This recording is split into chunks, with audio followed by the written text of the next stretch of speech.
श्री स्वामी समर्थ। श्री स्वामी समर्थ। श्री स्वामी समर्थ। श्री स्वामी समर्थ। श्री स्वामी समर्थ। प्रणाम। आज के एपिसोड में मैं आपको एक प्रभावी अनुष्ठान के बारे में बताने वाली हूँ। आप देख रहे हैं कि हमारे मंदिर में जो स्वामी जी की मूर्ति है वो कितनी सुंदर है। काफी महाराष्ट्रियन लोगों को पता है कि स्वामी समर्थ महाराज जी की आराधना कैसे करनी है, उनकी साधना कैसे करनी है। लेकिन कुछ भक्त ऐसे भी हैं जो नॉन महाराष्ट्रियन हैं। अगर आप देखेंगे तो हमारे गुजरात की तरफ भी अक्कलकोट के जो श्री स्वामी समर्थ महाराज जी हैं उनके भी काफी मंदिर हैं। काफी लोग उनकी साधना कैसे करनी है, अनुष्ठान कैसे करना है, इसके बारे में काफी विवंचित रहते हैं।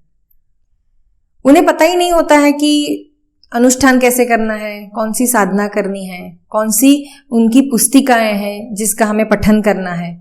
सो ऐसी बहुत सारी चीजों को लेके वो काफी विवंचना महसूस करते हैं। लेकिन आज इस एपिसोड में मैं आप सभी को यही चीज बताने वाली हूं कि परेशान नहीं होइएगा। एक ऐसा प्रभावी अनुष्ठान है श्री स्वामी समर्थ महाराज जी का जो हर कोई कर सकता है, और ये काफी साधारण सा लेकिन बहुत ही प्रभावी, जिसका आपको बहुत ही फायदा होने वाला है, ऐसा ये अनुष्ठान है। छोटे बच्चे भी इसको कर सकते हैं, जो बुजुर्ग लोग हैं वो भी कर सकते हैं, जो घर की महिलाएं हैं वो भी कर सकती हैं।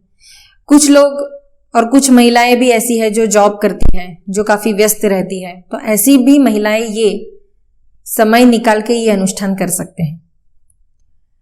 तो श्री स्वामी समर्थ महाराज जी के काफी भक्त गण देखे गए हैं, पाए जाते हैं, जो बहुत ही भाव भक्ति से उनकी और काफी श्रद्धा से उनका अनुष्ठान और साधना करना चाहते हैं। तो ये जो प्रभावी अनुष्ठान है वो है 11 दिन का। कोई भी गुरुवार से लेके आप ये अनुष्ठान कर सकते हैं। ये 11 दिन का अनुष्ठान करने से पहले अगर आपके पास स्वामी जी की कोई छोटी मूर्ति है या फिर उनका फोटो भी है तो उसका अच्छे से आप पूजा कीजिए। अगर आपके पास मूर्ति है तो उसके ऊपर अभिषेक कीजिए। पंचामृत लेके भी आप अभिषेक कर सकते हैं। अगर पंचामृत नहीं हो पा रहा है तो फिर गुलाब जल से भी आप कर सकते हैं। अगर गुलाब जल भी नहीं है आपके पास तो अगर आपके पास केसर है तो केसर को पानी में भिगोइए और उससे भी आप स्वामी जी को अच्छे से स्नान करवा सकते हैं या फिर उनका अभिषेक कर सकते हैं। तो ये 11 दिन का जो अनुष्ठान है वो हमें शुरू करना है गुरुवार से, यानी गुरुवार से लेके अगले शनिवार तक हमें ये अनुष्ठान पूर्ण करना है। तो सबसे पहले हमें क्या करना है, हमारे पास आसन कौन सा होना चाहिए। काफी लोगों को ये प्रश्न पड़ता है। तो आसन आप कोई सा भी ले सकते हैं। जिस आसन पे आप रोज साधना करते हैं वो आसन पे भी आप बैठ के कर सकते हैं ये अनुष्ठान। अगर आपके पास आसन नहीं है तो अगर आपके घर में कोई सफेद कपड़ा होगा, कोई सफेद वस्त्र होगा, तो उसके ऊपर बैठ के भी आप ये अनुष्ठान कर सकते हैं। माला कौन सी लेनी है तो स्फटिक की माला ले सकते हैं, रुद्राक्ष की माला ले सकते हैं। अगर आपके पास तुलसी की माला है तो वो भी ले सकते हैं। जो माला लेके आप रोज मंत्र जाप करते हैं तो वो माला लेके आप ये अनुष्ठान कीजिए। अभी मंत्र कौन सा लेना है, तो काफी प्रभावी ऐसे साधारण से 2 मंत्र मुझे मेरे गुरुदेव ने बताए थे। तो पहला मंत्र है श्री स्वामी समर्थ और दूसरा मंत्र है ओम स्वामी समर्थ। यानी ये जो 2 मंत्र है इसकी रोज 11 माला करनी है। यानी श्री स्वामी समर्थ की 11 माला और ओम स्वामी समर्थ ये मंत्र की 11 माला आप कर सकते हैं। पहले दिन जब हम अनुष्ठान शुरू करेंगे तो तब हमें करना है संकल्प। संकल्प कैसे करना है, तो अपने दाएं हाथ में पानी लीजिए और आपकी मन में जो भी इच्छाएं हैं, अगर आपको जॉब नहीं है, शादी नहीं हो रही है, ऐसी काफी सारी समस्याएं रहती है लोगों को, तो ऐसी जो भी आपके मन में आपकी मनोकामना है उसको लेके आप वो संकल्प कीजिए। हमारे श्री स्वामी समर्थ महाराज जी को बताइए कि मेरे मन में ये इच्छा है, मेरी ये मनोकामना है, इसीलिए मैं ये अनुष्ठान कर रही हूँ या कर रहा हूँ। तो आप अपना आशीर्वाद मुझ पे सदैव बना के रखिए। ये बोलने के बाद आपको वो पानी को छोड़ देना है। ऐसे 3 बार जब करेंगे तो आपका संकल्प पूर्ण होगा। जब हम अनुष्ठान शुरू करेंगे तो सबसे पहले हम संकल्प करने के बाद पहले हम श्री गणेश जी की माला करेंगे। पूरा 108 की माला ओम गंग गणपतये नमः इसकी माला कर सकते हैं। गणपति की माला होने के बाद आप श्री स्वामी समर्थ की 11 माला और ओम स्वामी समर्थ की 11 माला आपको शुरू करना है। कौन से समय हमें ये शुरू करना है? तो अगर आप सुबह के समय आपको अगर संभव है तो सुबह के समय आप ये अनुष्ठान कीजिए। अगर आप जॉब करते हैं या आप कुछ काम में व्यस्त होते हैं सुबह के समय तो आप शाम को भी ये अनुष्ठान कर सकते हैं। लेकिन आपको 11 दिन एक ही समय पर बैठना है। अगर आप सुबह 7 बजे बैठते हैं तो 7 बजे 11 दिन आपको बैठना है। अगर आप शाम को बैठते हैं तो 11 दिन आपको शाम के समय ही बैठना है। दोपहर को 1 से लेके 4 बजे तक हमें कोई अनुष्ठान करना नहीं है।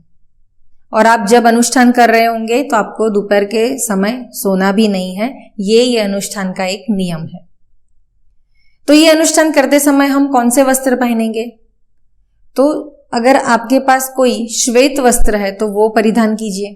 अगर नहीं है तो अगर आपके कोई भी धुले हुए कपड़े, आप जब स्नान करेंगे, स्नान करने के बाद धुले हुए कपड़े पहन के आप ये अनुष्ठान करने के लिए बैठ सकते हैं।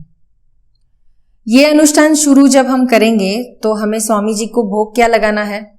तो हम गणपति जी को और स्वामी जी को संकल्प करते दिन यानी पहले दिन हमें नारियल का एक छोटा टुकड़ा और उसके ऊपर गुड़, ऐसा उनको भोग लगाना है।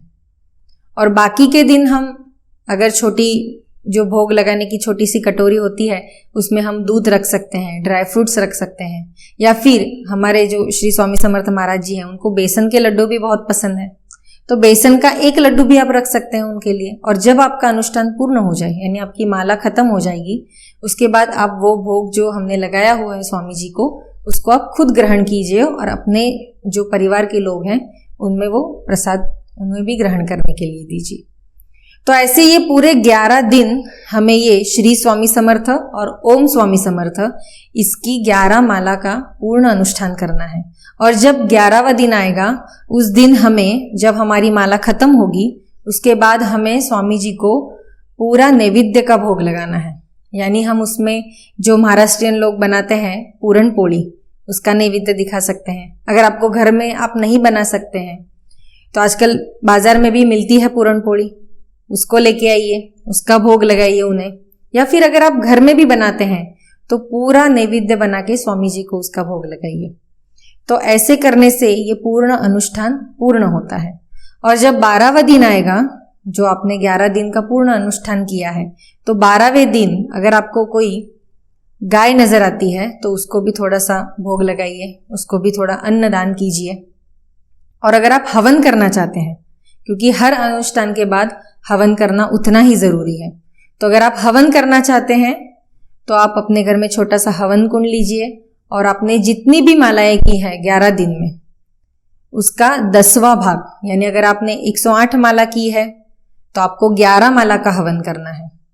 तो आप जब हवन में आहुति देंगे तो आपको मंत्र कैसे बोलना है? श्री स्वामी समर्थाय नमः स्वाहा, ओम स्वामी समर्थाय नमः स्वाहा, ऐसे आपको आहुति देना है। तो ऐसे आप हवन कर सकते हैं अपने घर में, लेकिन वो 11 दिन पूर्ण होने के बाद 12वें दिन आपको ये हवन अपने घर में करना है। तो ऐसा ये सुंदर सा अनुष्ठान, अब सभी को पता चल गया होगा कि आसन कौन सा लेना है, माला कौन सी लेनी है, वस्त्र कौन से परिधान करने हैं, और सबसे प्रभावी ऐसे ये हमारे 2 मंत्र। तो आप ये अनुष्ठान जरूर कीजिए। आपकी जो भी मनोकामना है, जो भी आपकी इच्छाएं हैं, वो आप श्री स्वामी समर्थ महाराज जी को बताइए, उनका कृपा आशीर्वाद लीजिए और ये प्रभावी अनुष्ठान कीजिए। और फिर देखिए आपको क्या फायदे होते हैं और आपकी हर मनोकामना पूर्ण कैसे होती है। तो ऐसे ही अलग अलग स्वामी जी के अनुष्ठान कैसे करने हैं, उनकी साधना कैसे करनी है, इसके और भी वीडियोस के साथ हम मिलने वाले हैं, लेकिन वो अगले एपिसोड में। तब तक के लिए हमारे इस वीडियो को लाइक और शेयर कीजिए, चैनल को सब्सक्राइब कीजिए, और अनुष्ठान के बारे में भी अगर कुछ पूछना चाहते हैं तो कमेंट बॉक्स में भी लिख सकते हैं, या जो व्हाट्सएप का क्रमांक दिया है उसके ऊपर भी आप मैसेज डाल सकते हैं। धन्यवाद। ओम स्वामी समर्थ। ओम स्वामी समर्थ। ओम स्वामी समर्थ। ओम स्वामी समर्थ। ओम स्वामी समर्थ। ओम स्वामी समर्थ। ओम स्वामी समर्थ।